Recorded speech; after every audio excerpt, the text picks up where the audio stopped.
প্রিয় দেশবাসী, ভাই ও বোনেরা, আসসালামু আলাইকুম। 14ই এপ্রিল, পহেলা বৈশাখ, বাংলা নববর্ষ।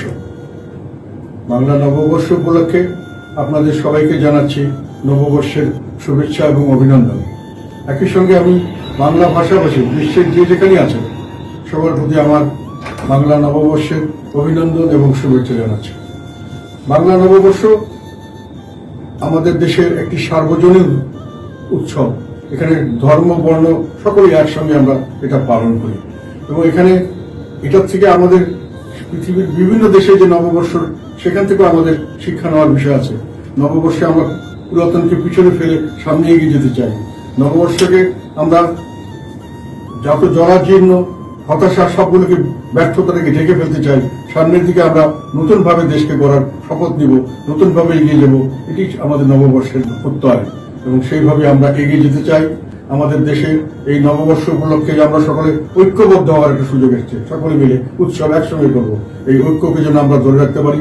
আমাদের মধ্যে ঘৃণাকে যদি ফেলে আমরা বন্ধুত্বের দিকে হাত বাড়াতে পারি, প্রতিহিংসাকে না দূর করে আমরা সামনের দিকে সহযোগিতার হাত বাড়াতে পারি, তাহলেই দেশকে নিয়ে আমরা সামনে এগিয়ে যেতে পারবো।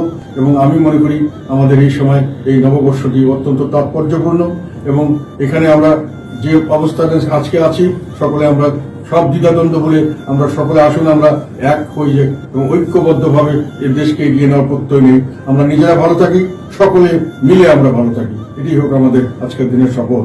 এবং আমাদের নেতা আল্লাহ হোসেন মাহমুদের সাথ কিন্তু এই নববর্ষকে, বাংলা নববর্ষকে একটা সব জাতি, ধর্ম, বর্ণ সকলকে সমানভাবে মিলিত করে একটা উৎসব করার জন্য এই দিনটিকে ছুটির ঘোষণা করেছেন, সরকারি ছুটি। এবং সবাইকে উনি উৎসাহিত করেছিলেন এই ধরনের একটি বর্ণাঢ্য অনুষ্ঠানকে সেইভাবেই এগিয়ে নিয়ে যাওয়ার জন্য। আমরা সেই জন্য তাকে কৃতজ্ঞতার সঙ্গে স্মরণ করছি।